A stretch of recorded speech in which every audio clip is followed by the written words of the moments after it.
I stopped buying $80 face serum and started growing this instead, and honestly, my skin looks better now. Look, these serums cost a fortune.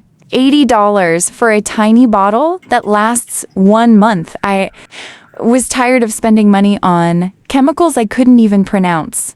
Plus, half of them made my skin feel sticky and broke me out. So I switched to aloe vera, this plant right here. Cut a leaf, scoop out the fresh gel, and that's it. No fillers, no preservatives, just pure aloe. Why it works: aloe has vitamins A, C, E, and it's super hydrating. It calms redness, fades dark spots, and keeps your skin moisturized without making it oily. I use it every night before bed. Morning me skin feels soft, calm, and it actually saves me $80 every month.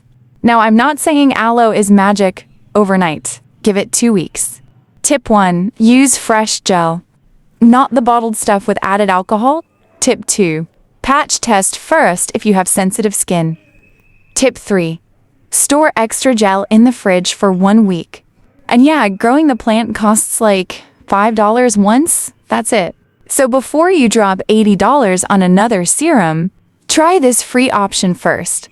If you want me to show my 2-week before/after results, comment aloe below and subscribe for more money-saving skincare hacks that actually work.